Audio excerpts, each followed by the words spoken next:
আমার স্বামীর সাথে সংসার জীবনে ১৩ বছর হলো। সম্পর্ক করেই বিয়ে করেছিলাম আমরা। আমার ভাবির ভাই ছিল ও। আমি এতটাই অন্ধ ছিলাম যে ওর আমার সাথে রিলেশন চলাকালীন একাধিক সম্পর্ক ছিল তা জেনেও আমি ভুলতে পারিনি ওকে। বিয়েটা হয়েই গেল। একরকম সবার অমতে আমি বাসা থেকে পালিয়ে ওদের বাসায় চলে যাই। আমার ভাই রাজি ছিলেন না, তবুও কিছু করার ছিল না আমার। আমার শ্বশুর শাশুড়ির মেয়ে যেহেতু আমার ভাইয়ের বউ ছিল, তাই তারা আমার উপর অত্যাচার করতে পারেনি। মিলনের সাথে ১৩টি বছর কাটিয়ে দিলাম। আমার দুজন কন্যা সন্তান ও আছে আল্লাহর রহমতে। মিলন বিয়ের পরও বিভিন্ন মেয়ের সাথে ফোনে কথা বলতো। আমি কিছু বললেই বলতো, কথা বললে কি জাত যায়, এরা তো ফ্রেন্ড, বউ তো তুমি। আমার ছোট মেয়ে হবার পর থেকেই মিলনের পরিবর্তন হতে লাগলো খুব। চাকরির সুবাদেও থাকতো দূরে, প্রায় ১ মাস পরে আসতো। আমি ওর মা বাবার সাথেই থাকতাম। এত কিছু ত্যাগ করেও শুধু চেয়েছি মিলনের মনের মতন হতে।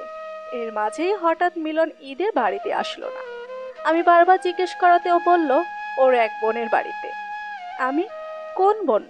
তোমার একমাত্র বোন তো আমার ভাবি, আর কে? মিলন, আহা নিশি, সে না, এ আমার ধর্মের বোন, অনেক ভালো, তোমায় নিয়েও একদিন যাব। এরপর ওই মেয়ে আমাকেও কল দিল। একদিন কল দিয়ে বলে, ভাবি আমি বিথি। কোন বিথি? মিলন কিছু বলেনি। ওই যে আমাদের বাড়িতেও আসছিল। ও, ওই যে বোন। আমি সেই। ভালো আছেন? এরপর প্রতিনিয়ত কল দিত। মেয়েও বিবাহিতা, কথাও খারাপ লাগতো না। কয়েক মাস পর মিলনকে বললাম ওদের বাড়ি নিয়ে যেতে।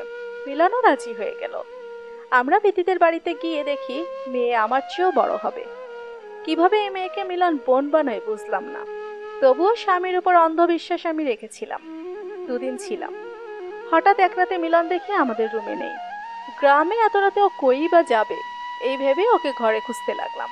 হঠাৎ এক রুম থেকে মিলনের হাসির শব্দ পেয়ে আমি রুমের সামনে গেলাম। রুম দেয়া। আমি দরজায় কান পেতে শুনছি ভিতরে শুধু মিলন না, ভিতরে কোনো মেয়েও আছে। আচ্ছা, এ বাসায় বিথি ছাড়া অন্য মেয়েও নেই। আর বিথির সাথে দরজা বন্ধ করে হাসাহাসি করার মানে কি? দরজার পাশের এক ভাঙা জানালা ছিল। আমি জানালার পর্দা সরাতেই যা দেখলাম তা দেখার জন্য আমি কখনোই প্রস্তুত ছিলাম না। রুমের ভিতর বিথি আর মিলন একে অপরকে জড়িয়ে ধরে দাঁড়িয়ে আছে। বিথি বলছে, নিশিকে তো চোখে হারাও, আমার দিকে তো তাকাবার সময়ই নেই। মিলন হেসে বলে, ওকে দেখে হারানোর কি আছে? বিয়ের আগে সুন্দর ছিল, এখন ২ মেয়ের মা। পুরি পুরি ভাব, ভালোবাসার কি বুঝবে? এই আমার বিশ্বাসের দাম দিল ওরা। আমি রেগে গিয়ে দরজা অনবরত ধাক্কা দিতে লাগলাম। মিলন দরজা খুলে ভিতর দিকে তাকিয়ে বলে, দরজাটা দিলি কেন বিথি? আমি মিলনকে ধাক্কা দিয়ে বিথিকে থাপ্পড় দিলাম। বোন সেজেছ তাই না? বোন ভাইয়ের সাথে নোংরামি করতে গায়ে বাঁধে না? আল্লাহর ভয় নাই মনে? মিলন বলল, নিশি কি শুরু করলাম? আমি বললাম, তুমি একটা কথাও বলবা না, একটাও না। তুই না বাবা হয়েছিস, এই প্রথম আমি তোকে তুই সম্বোধন করলাম। বুক ফেটে কান্না আসছে। এতদিনে তিল তিল করে জমানো সম্মান আজ ভেঙে চুরমার হয়ে গেল। মেনে নিতেও পারছি না, না মেনেও উপায় নেই। মেয়েরা জানলে মরে যাবে এই বলে কাঁদতে কাঁদতে রুমে চলে আসলাম। সারা রাত মিলন আমার সামনেই আসেনি। মেয়েদের জড়িয়ে ধরে কাঁদতে লাগলাম। এখন যেখানে আমি আমার সন্তানের খেয়াল দেখার কথা, সন্তানদের চোখে চোখে রাখার কথা, সে কিনা নিজের স্বামীকেই চোখে চোখে রাখতে হচ্ছে। আয়নার সামনে তাকিয়ে দেখছি নিজেকে। আচ্ছা মিলন, আমি বুড়ি হয়ে গেছি? কাকে ভালোবাসি হয়ে গেছি? তোমার সংসার সামলাতেই হয়েছি? তোমার বাচ্চারই তো মা হয়েছি। এর প্রতিদান তুমি এভাবে দিলে? ছোট মেয়েকে বুকে জড়িয়ে নিয়ে কাঁদছি। ঘুম ঘরে মেয়ে খানিক বাদে তাকাই, আবার ঘুমিয়ে পড়ে। সারা রাত মনে হলো কোনো স্বপ্ন আমায় গ্রাস করেছে, বারবার কানে বাজছে। আমি বুড়ি হয়ে গিয়েছি। রাগে ক্ষোভে আমি সকাল হলেই নিজেকে নিয়ন্ত্রণ করতে না পেরে সবাইকে ডেকে বলে দিই যে বিথি আমার বরের সাথে অবৈধ সম্পর্ক করছে। আমার আস্থা ছিল বিথির পরিবার আর যাই করুক এই ব্যাপারে সাপোর্ট করবে না। তবে তারপর যা শুনলাম তা আমাকে আমার পায়ের নিচের মাটিই নিয়ে গেল এক নিমিষে। বিথির মা উঠেই মুখের উপর বলে দিলেন, মিলন তো বিথিকে বিয়ে করেছে। আমরাই সাক্ষী ছিলাম। আর ১ টাকা ২ টাকা নয়, ৭ লক্ষ টাকার কাবিনে। মিলন বলেছে তুমিও মেনে নিবে। কি মিলন বলনি? মিলন মাথা নিচু করে দাঁড়িয়ে আছে। বিথির সাথে মিলনের বিয়ে হয়েছে আরো 2 মাস আগে, আর তা বাসার সবাই জানে। মিলন বলেছে আমায় রাজি করিয়ে বিথিকে বাড়িতে নিয়ে যাবে। তার মানে ঈদে এই কারণেই বাড়ি আসেনি মিলন। আমি এরপর আর মিলনের দিকে তাকাতে পারিনি। আমি সন্তানদের নিয়ে একাই বের হয়ে আসি। গ্রামের সহজ সরল মেয়ের মনেও যে এত শক্তি আসতে পারে তা আমি নিজেকে দিয়েই প্রমাণ পেয়েছি। আমার সন্তানরাই আমায় শক্তি জুগিয়েছিল। ঘৃণা লাগতো খুব, যে ঘৃণা মিলনকে ভালোবাসার মানুষ থেকে এক নিমিষেই ঘাতকে পরিণত করেছে। ভালোবাসা থেকে ঘৃণায় পরিণত হলে তা খুব ভয়াবহভাবে কাজ করে, তাকে খুন করতেও বাধে না। আমি আমার মেয়েদের নিয়ে বাপের বাড়ি চলে এলাম। বাপের বাড়ি বলতে মা ভাবির সংসারে, আর ভাই দূরে থাকে। ভাইকে সব বলতে ভাই বলে দিয়েছে মেয়েদের আর তোকে আমি চালাতে পারবো, ওর কাছে যেতে হবে না। মাথার উপর ভাই তখন বিশাল আসমানের ন্যায় ছায়া হয়েছিল, আর সন্তানটা ছিল আমার শক্তি, আমার লক্ষ্য ছিল যে কিছুর বিনিময়ে ওই লম্পটকে শাস্তি দিয়া। ভাই কড়া গলায় ভাবিকে জানিয়ে দেয় আমার বোনের দিকে যে তাকায়নি সে ভাইয়ের সাথে সম্পর্ক রাখা যাবে না, লম্পটের একটা ব্যবস্থা করতেই হবে। আমি আমার ভাইয়ের কথার বিরোধ হইনি। কার জন্য হব? যে কিনা আমার সাজানো সংসার এভাবে নষ্ট করে দিল। মেয়েগুলো কেমন বিষণ্ণ মনা হতে রইল। বাবা মরে গেল কিন্তু যার বাবা তার মাকে এভাবে প্রত্যাখ্যান করে, সেই মেয়েগুলো তো বেঁচেও মরে গিয়েছে। আমি ভাবলাম মিলনকে ডিভোর্স দিয়ে দিব, তবে তার আগে ওর বিরুদ্ধে প্রতারণার মামলা করব। তাই করেছি। ভাবি নিজেও ভাইয়ের বিরুদ্ধে গিয়ে আমার পক্ষ নিয়েছিল। মামলা করার পরপরই পুলিশ ওকে নিয়ে যায়। 3 দিন জেলেও থাকে, আর ওর চাকরিও চলে যায়। যে মোনাজাতে ও একদিন ছিল দোয়ায়, সে মোনাজাতে কত কেঁদেছি ও শাস্তি পাক। জেলে যেদিন দেখতে গেলাম মনের ভিতর হু হু করতে রইল। আমি তার চোখে কোনো অনুতপ্তা দেখিনি, বরং তার ছিল আমার প্রতি ক্ষোভ। তার চাকরি যাবার কারণ হলাম আমি। শুধু জিজ্ঞাসা করেছিলাম বিথিকে ছাড়বে? আমার টাকা লাগবে না, আমি কাজ করে খাওয়াবো তোমায়। সে প্রত্যুত্তরে আমায় বলেছিল সম্ভব না, চাইলে তুমি আমায় ছেড়ে দিতে পারো। ওই সম্ভব নাই কথায় মন থেকে আমার আর ওর মাঝে বিচ্ছেদ ঘটিয়ে দেয়। আমি ওকে মন থেকে আর স্বামী মানি না, কখনোই পারবো না। বাসায় এসে ভাবতে থাকি আমার অনেক কাজ, মেয়েদের পড়ার ব্যবস্থা করা, দরকার হলে আমি গার্মেন্টসে যাব, তাও মেয়েদের শিক্ষিত বানাবো, যাতে আমার মতো অবস্থায় পড়লে দিক বেদিক হতে না হয়। সকালে ভাবির কণ্ঠ শুনে ঘুম ভাঙে আমার। দরজায় কান পেতে শুনি ভাবি মিলনের সাথে ফোনে কথা বলছে। তখন বুঝতে বাকি নেই মিলন জেল থেকে ছাড়া পেয়েছে। ভাবি বারবার বলতেছিল পুরুষ হলে যে জেল খাটিয়েছে তার দিকে মুখ ফিরিয়ে তাকাবি না। আমি চাইলেই আমার ভাইয়ের কাছে বলতে পারতাম, বলিনি। আমি চাইনি আমার জন্য আরেকটি সংসার নষ্ট হোক। কিছুদিন পরই ভাবি আমার সাথে খারাপ আচরণ করতে থাকে। তার সংসারে আমরা বোঝা, এমনই বলতে থাকেন। 3 জন মানুষের খাবার জোগাতে সে হিমশিম খাচ্ছে, যেখানে ভাইয়ের বাসায় আমি কাজের বুয়ার মতোই সারাদিন পরিশ্রম করতাম। চিন্তায় কাজ করতে গিয়ে ক্লান্ত হয়ে ঝিমাতাম, মাথায় কাজ করতো না। একজন মানুষ 38 থেকে 40 বছর এসে যদি বুঝে তার বিগত বছরটাই বৃথা, তখন তার ইহকাল নরক হয়ে যায়। আমারও তাই হয়েছে। দিন দিন ভাবি আমার মেয়েদের সাথেও খারাপ আচরণ করতে থাকে। আর তার চেয়েও কষ্টের হলো মিলন যে বিথিকে বিয়ে করবে তা আমার ভাবিও জানতো। কথায় কথায় সবই জেনেছি। এত বড় শত্রুর কাছে থেকে কি হবে? আমি মেয়েদের নিয়ে শ্বশুর ঘরে চলে আসি। আমি পদে পদে বুঝেছি মেয়েদের নিজেদের পরিচয় না তৈরি করলে পিং পং বলের মতো এ দুয়ার ও দুয়ার লাথি খেয়ে গড়ায় না। না আছে আমার বেশি শিক্ষাগত যোগ্যতা, না আছে চাকরি করার ক্ষমতা। ডিভোর্স দিলে আমি কি করে থাকবো মেয়েদের নিয়ে? তখন হয়তো মেয়েদের সৎ মায়ের কাছে থাকতে হবে। আর আমি চাকরি করতে গেলেও ধোকা খাবো, নয় মেয়েদের চিন্তায় রাস্তায় পড়ে মরে থাকবো। বেশি হলে আবার মেয়ের বিয়ে দিয়ে দিব। আমার মেয়েদের দীর্ঘ নিঃশ্বাসে আমি শেষ হব। সবাই বলবে মেয়ের মা নষ্ট না হলে বিয়ে করে কিভাবে? আর যার মা বাবা এমন তার মেয়েদের কেউ বিয়ে করবে না। ভাবলাম এদের বিয়ে দিব কি করে, তাই শ্বশুর ঘরে আমি খড়কুটো আগলে রইলাম। মনে চিন্তা ছিল মেয়েরা লেখাপড়া করে বিত্ত হলেই আমি চলে যাব দূরে কোথাও। এদিকে মিলনের নতুন শ্বশুরবাড়ির লোক তাকে চাকরি দিয়েছে, তাতে বিথি এখন সবার পছন্দের বউ। আমার শাশুড়ি এসে আমার মাথায় হাত রেখে বলেন, শোনো, মহিলাদের এমন দেমাগ থাকতে হয় না, ছেলে মানুষ এমন করে, মেনে নে। মাঝে মাঝে কল দিস, মায়া না থাকলে পুরুষ মানুষ বাধা যায় না। আমার গা গুলিয়ে আসে, কানে বাজতে থাকে আমি বয়স্ক হয়ে গেছি। উনুনের পাশে হলুদ কুকুর বসে ঝিমায়। মিলানকে আমার অমনি এক পশু মনে হয়। শাশুড়ি ফোনটা এনে হাতে দিয়ে বললেন, দে কল দে, ও টাকা পয়সা না দিলে চলবি কি করে। মিলনকে কল দিলাম। এত মাস পর আমার কল পেয়েও আমার সাথে খারাপ আচরণ করেনি, শত হলেও এককালে ভালোবেসেছিল। 13 বছর সম্মান করেছি ওকে। আর যাই হোক, ওর সন্তানের মা আমি। এতদিন পরে কল দিলে জেলে নিবেন নাকি আবার? আমি হেসে বললাম, না, সেই ক্ষমতা আমার নাই। মেয়েদের জেদ দেখানোই ভুল। বিয়ে যখন করেছো তা তো আর মুছে ফেলা যাবে না। এখন আমাদের সন্তানের ভবিষ্যতের কথাও ভাবা দরকার আছে। তুমি বাড়িতে না আসো ঠিক আছে, তবে সন্তানদের লেখাপড়া খরচ চালিও। মিলন বলল, নিশি, আগে বুঝালেই হতো। আমি তো তোমাদের স্থান আগের মতোই রাখতাম। আমার ঘৃণায় চোখের জল টপ টপ করে ঝরতে থাকে। একবার একবার যদি অনুতপ্ত হতো, একবার যদি ভুল স্বীকার করত, আর কিছুই চাওয়ার ছিল না আমার। আমার তখন ভিতর থেকে কান্না দমকা বাতাসের মতন বের হয়ে আসছে। ওর ভিতর কোনো অনুতপ্তা নেই, না আছে অপরাধবোধ। আমি মুখে শাড়ির আঁচল গুজে কথা বলছি। মিলন বলল, আমি তোমার উপর কোনো অবিচার করব না, কালই টাকা পাঠাবো। তবে একটা শর্ত, তুমি তোমার ভাইয়ের সাথে আর যোগাযোগ রাখবে না। আমি জানি তোমার প্রতি যত ক্ষোভ সেই তৈরি করে দিয়েছে। আমি তাচ্ছিল্য ভরা হাসি দিয়ে বললাম, না, রাখবো না। কারণ আমি যদি আমার ভাইয়ের সাথে তেমন যোগাযোগ রাখি তাহলে তোমার বোনের সংসার টিকবে না। ওপাশ থেকে আর কথা আসে না, একদমই আসে না। মনে মনে বললাম, এর চেয়ে আর কি অবিচার আছে। সব মুখ বুজে মেনে নিচ্ছি আমার সন্তানদের জন্য। আজ ওরা না থাকলে মরে যেতাম। কি আছে আমার বাঁচার অবলম্বন? শুধু ওরা দুজন।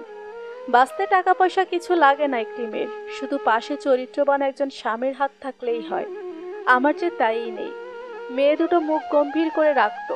বড় মেয়েটা বাবা বলতে পাগল ছিল, আজকাল বাবাকেও ভয় পায়। হঠাৎ একদিন সকালে মিলন বিথিকে নিয়ে হাজির। দরজার আড়ালে দাঁড়িয়ে আছি আমি। যে মানুষটার জন্য নতুন শাড়ি, চোখে কাজল পরে অপেক্ষা করতাম, আজ তার ডান পাশে দাঁড়ানো বিথি। গোলাপি শাড়ি মাথায় ঘোমটা পরে হাসি মুখে দাঁড়িয়ে আছে অভয় হয়ে। আজ সবচেয়ে ভরসার জায়গা তার স্বামী। আমার শ্বশুর শাশুড়ি হাসি মুখে ঘরে তুলছে। এখন বুঝলাম এতদিন তাদের খেদমত করেও মন পায়নি। শাশুড়ি মা বিথির দুগালে হাত দিয়ে আদরের ন্যায় বললেন, একদম পুতুল বউ। শুনতে পেলাম বড় মেয়েটা হেসকি তুলে কাঁদছে। একের পর এক মানুষ আসছে নতুন বউ দেখতে। বলতে গেলে আমার বড় কয়েক বছর এগোলেই যেখানে আমার মেয়েরই বিয়ে উপযুক্ত হবে, সেখানে তার বাবা বউ নিয়ে এসেছে। আমি জানি আমার মেয়েদের বুকের ভিতর জমানো দাগ কেউ সারাতে পারবে না। ছোট মেয়েটা জ্বর উঠল। তার বাবা মেয়ের মাথায় হাত দিয়ে দেখছেন। এরই মাঝে বিথি এসে মিলনকে বলল, আপনি এখানে? আমি নতুন এলাম, একা একা বসে আছি, চলেন কথা আছে। মিলন অনিচ্ছাকৃত চলে গেল। আমি জানি আমি মেয়েদের রেখে চলে গেলে এই দুনিয়ায় ওদের আপন বলতে কেউ থাকবে না। পাশের রুম থেকে বিথির হাসির শব্দ ভেসে আসে। আমার স্থান হয়েছে আমার মেয়েদের কক্ষে। 13 বছর যে কক্ষে আমাদের কত স্মৃতি রয়েছে, আজ সব বিসর্জন দিয়েছি। মনেই আবেগ যেখানে কবর দিয়েছি, সেখানে রুম তো সামান্য জিনিস। পুরুষরা কি ধাতু দিয়ে গড়া হয়, যে রুমের প্রতিটা কোণায় আমার স্মৃতি জড়ানো। মিলন কি করে অন্য মেয়েকে সেই একই জায়গায় বসায়? আমি মরিনি, জ্যান্ত মানুষের সামনে কি করে অন্য মহিলাকে একইভাবে ভালোবেসেছে কাছে টেনে নেয়। তাদের হাসির শব্দ বেড়েই যাচ্ছে, সাথে বাড়ছে আমার বুকের ভিতর ক্ষতর ব্যথা। ছোট মেয়েটা জ্বরের ঘোরে বলে উঠছে, আম্মু, আমায় রেখে যেও না আম্মু। মেয়েকে বুকে শক্ত করে আগলে দিয়ে বলতে থাকলাম, মরলে একসাথে মরবো, বাঁচলেও একসাথে। আমার পাওয়া প্রতিটা ক্ষতের দাম তোরা দিস মা। নিজের পায়ে দাঁড়িয়ে আমার সম্মান রাখিস।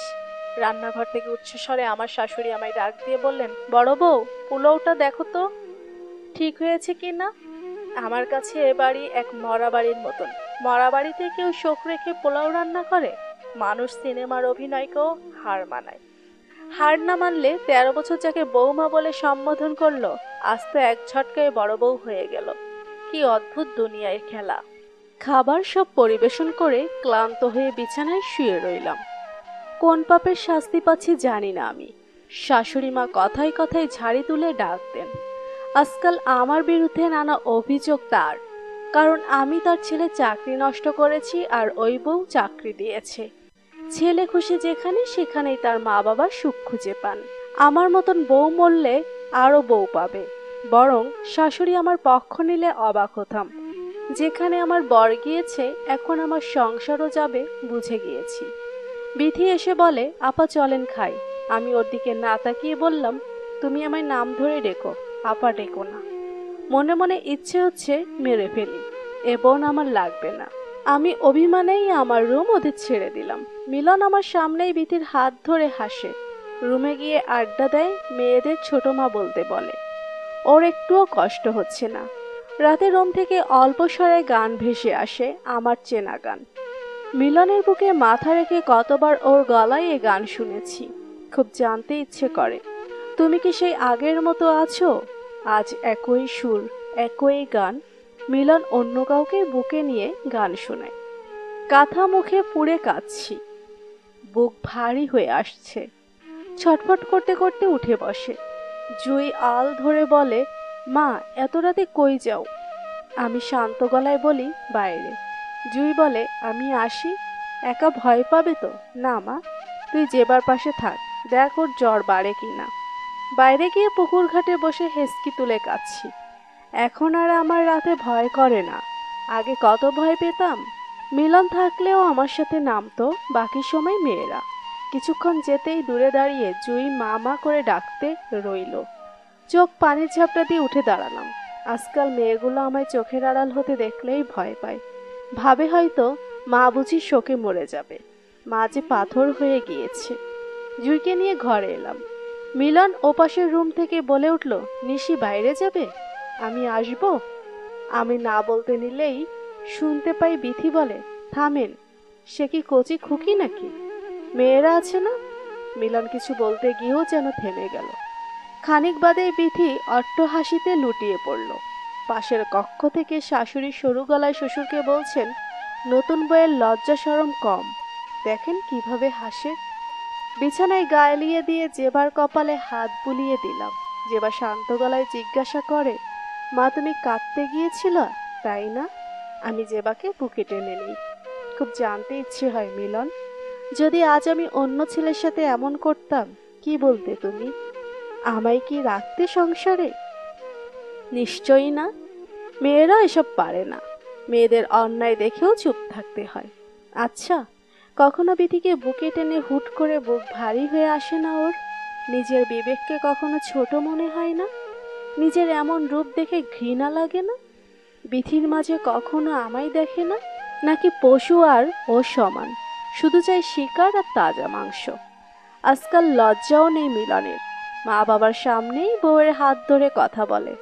আর একসময় আমিই শিখিয়েছিলাম ভদ্রতা কি, নম্রতা, সম্মান কি। আজ আমার খারাপ লাগে না। মিলন তার বউকে নিয়ে আমার পাশের রুমেই থাকে, তাতে আমার বিন্দুমাত্র কষ্ট হয় না। কেন হবে? ওকে আর আমার সেই মিলনই মনে হয় না, পরপুরুষ মনে হয়। রুমে আমি আর ভালোবাসার ঘ্রাণ পাই না। পরপুরুষ আর লম্পটের বিকট গন্ধে আমার দম বন্ধ হয়ে আসে, গা গুলিয়ে বমি পাই। পরপুরুষ আর তা যাই করুক, আমার কি? তবে মাঝে মাঝে বুকে ব্যথা হয়, মাঝে মাঝে চোখ ভারী হয়ে আসে, মাঝে মাঝে ঘন নিঃশ্বাস বের হয়, এই ভেবে জীবনের প্রথম পবিত্র মন দিয়েই ভুল মানুষ চিনলাম। আফসোস হয়, যদি নিজের পায়ে দাঁড়াতাম, আজ উচিত জবাব দিয়ে মন ঠান্ডা করতাম। দুদিন বাদে মিলন আমার কাছে আসে, ছুতো পেলেই হাত ধরে, আগের মতো বাহানা খোঁজে স্ত্রী হিসেবে দূরত্ব দূর করার। আমি এড়িয়ে চলি, একদম এড়াতে না পারলে বিধিকে ডাক দেই। যাকে ঘৃণা মন থেকে এসে যায়, তার প্রতি আর মায়া অনুভূতি কাজ করে না। বিধিকে দেখে মিলন কাজে যায়, দরকার ছাড়া আমরা কথা বলি না। একসময় মিলনের সাথে ঘন্টার পর ঘন্টা ফোনে কথা হতো আমার। আজ মানুষ পাল্টেছে, পাল্টেছে গলার স্বর। আজ আর আমার কণ্ঠ ভালো লাগে না মিলনের। ফোন কল শূন্য থাকে, কল দিলেও বাচ্চাদের চাই, তারা কথা বলে না। বড় মেয়ে দু এক লাইন বললেও ছোট মেয়ে খুব অভিমানী, একেবারেই কথা বলে না। বিথির কানে সারাক্ষণ ফোন লেগেই থাকে। আমি জানি না আমার জায়গায় অন্য মেয়ে হলে কি করত, তবে আমার আর কিছু করার ক্ষমতা নেই। মাঝে মাঝে ধ্যান দিয়ে দেখি বিথির কি এমন সুন্দর যা আমার ভেতর নেই। মেয়েদের জিজ্ঞেস করি, মা বলতো আমি ফর্সা নাকি তোর ছোট মা? বড় মেয়ে টপ টপ করে চোখ দিয়ে পানি ছেড়ে দিত আর ছোটটা মুখের উপর বলেই দিত, ওই মহিলারে মা বলতে যাব কেন? ওই মহিলা তোমার পায়ের নখের যোগ্যতাও নেই। এর মাঝে বিথি এসে বলে, চলো তোমাদের গোসল করিয়ে দেই। বড় মেয়ে উঠে বলে, আমি মায়ের সাথে করব। বিথি মুখ বাঁকিয়ে বলে, এত বড় হয়েছে এখনো মায়ের সাথে কি? ছোট মেয়ে উঠে বলে, আপনার কি তাতে? বিথি উঠেই মেয়ের গলায় চড় বসিয়ে দেয়। আমি তখন রাগ আর সামলাতে না পেরে বলি, দেখো বিথি, মেয়েদের গায়ে আমি কখনো হাত তুলি না, তুমি খবরদার এটা করবে না। বিথি রাগান্বিত হয়ে বলে, শাসন করতে জানতে হয়, সে অধিকার নাই তোমার। বিথি কেঁদে কেঁদে মিলনকে কল দিল। মিলনও রাগ করেছে বিথিকে, মেয়েদের গায়ে মিলনও হাত তোলেনি কখনো। এর মাঝে এক অচেনা নাম্বার থেকে বারবার বিথিকে কল দেয়। বিথি লোককে ঝাড়ি দিয়ে বলে, পারলে আইসেন সামনে, কিছু করতে পারবেন না। আমার অবাক লাগলো, কাকে এমন বলে। বিথির অগোচরে আমি ওর ফোন থেকে নম্বর নিয়ে কল দিলাম। পরে জানতে পারি সে বিথির প্রথম বর। তার সাথে 18 বছর ঘর করে পালিয়ে আসে, পরে ডিভোর্স দিয়ে দেয়। এরাও মেয়ে, যে নিজের ঘর ভাঙে সে কি করে বুঝবে কারো ঘর ভাঙার কষ্ট? এই মেয়েদের জন্যই মেয়েদের শত্রু মেয়েদের বলা হয়। আমি তাকে বাড়ির ঠিকানা দিয়ে বললাম আসতে। আমি জানি না আমি ভুল করেছিলাম নাকি, রাগ ক্ষোভ আমায় অবুঝ করে তুলেছিল।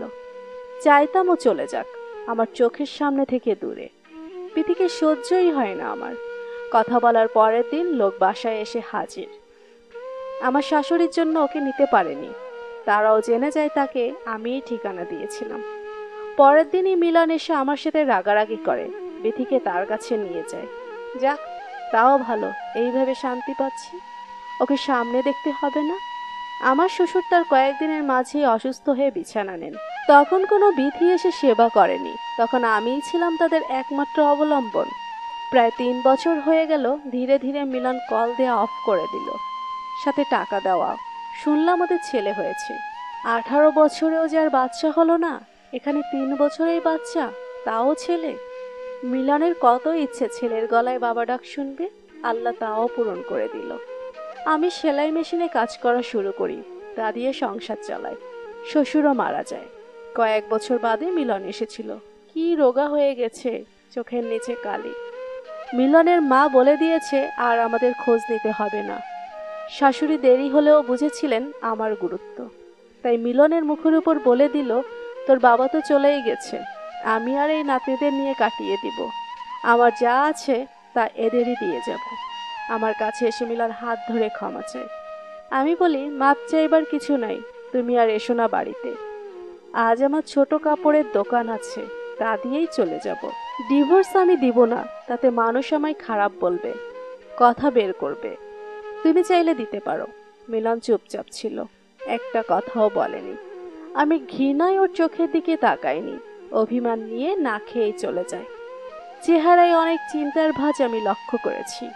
ভুল মানুষকে কত নিচে নামিয়ে দেয়, পাপ মানুষকে করে আপনজন হারা, ঘর হারা। একদিন ভোর রাতে মিলনের কলে আমার ঘুম ভাঙে।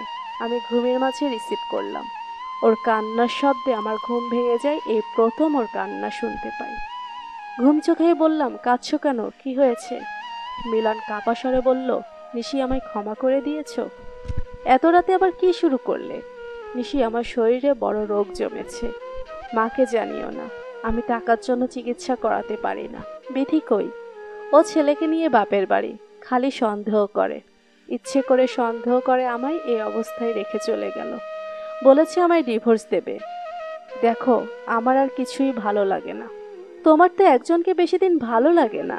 আমি ক্ষমা করে দিয়েছি অনেক আগেই, তবে তুমি বাড়িতে আসলে আমি মেয়েদের নিয়ে চলে যাব। আমি আর নতুন করে তোমায় নিয়ে ভাবতে চাই না।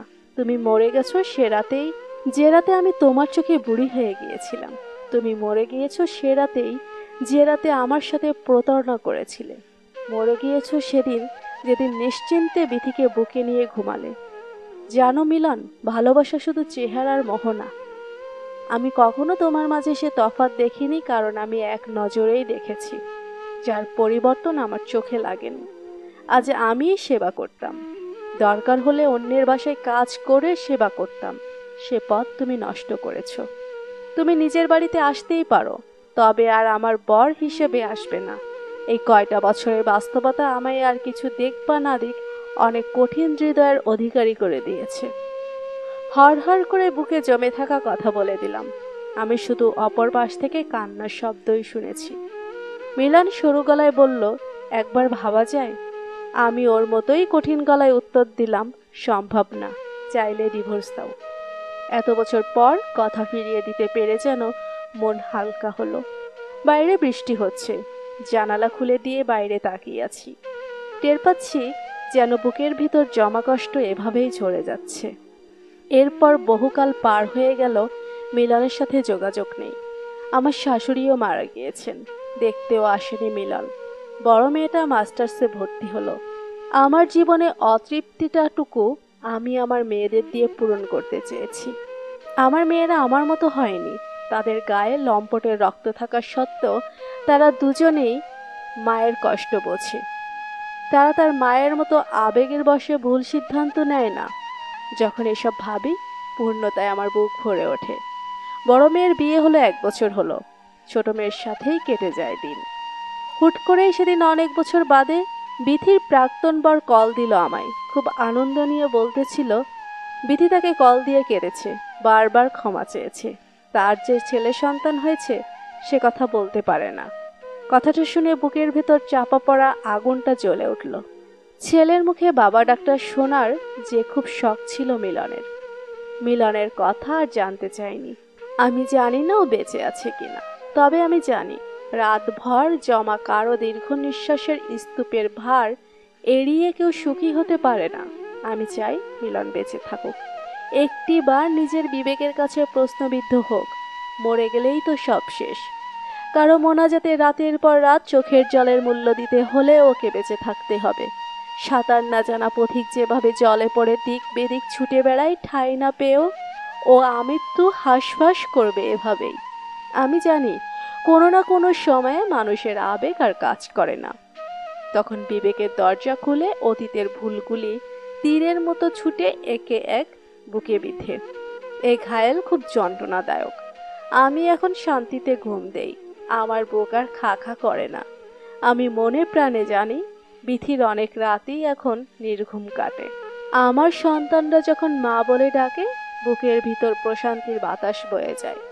বিথি তখন মা ডাক শুনতে না পেয়ে ছটফট করে। আল্লাহ কাউকে খালি হাতে ফিরায় না, তেমনই সবার কর্মের ফল পায়ে পায়ে শোধ করে দেন। মানুষ শারীরিকভাবে মরে, ভুল করে মানসিকভাবেও কারো কাছে মারা যায়। মিলন আমার কাছে মৃত। একটা ভুল আমার কাছে ওর মৃত্যু ঘটিয়ে দিল। কত স্বপ্ন ছিল, কিছুই পূরণ হয়নি। এক দালানে বৃদ্ধ সময়ের সঙ্গী হব বলে প্রতিজ্ঞা করেছিলাম, সবটাই স্মৃতি।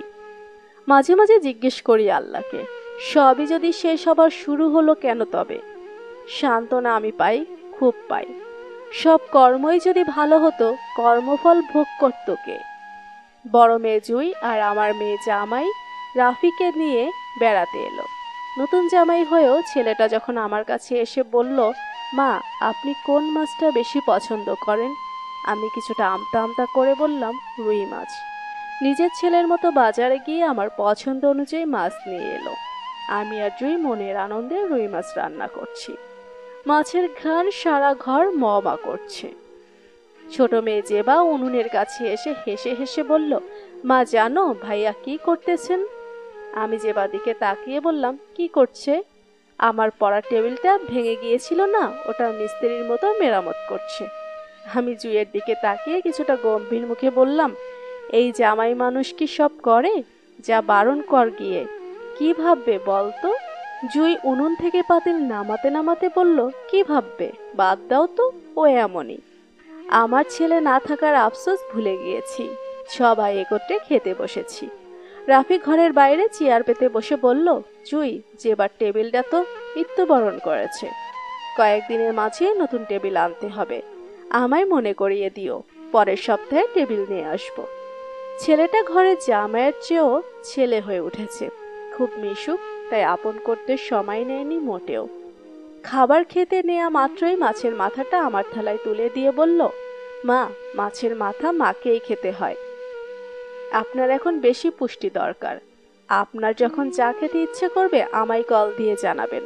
আপনি তো জানেন আমি জন্মের পর মাকে দেখেছি 4 বছর। তার চেহারাও মনে নেই আমার।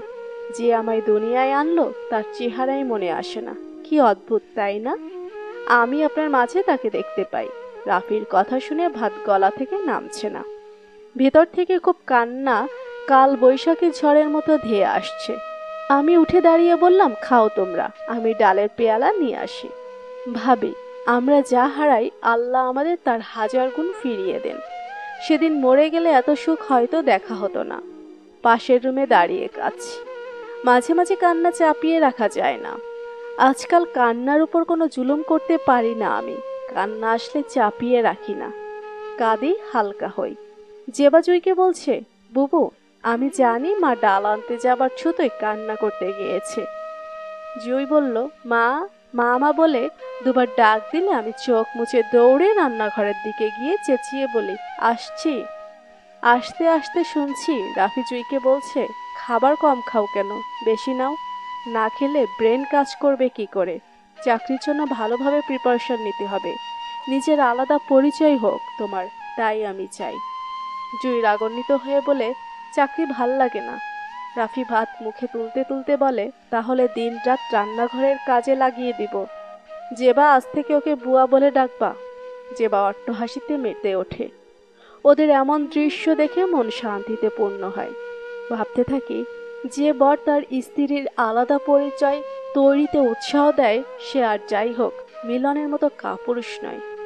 পূর্ণিমা রাত। গ্রামে বিদ্যুৎ যায় বললে ভুল হবে, আসে মাঝে মাঝে।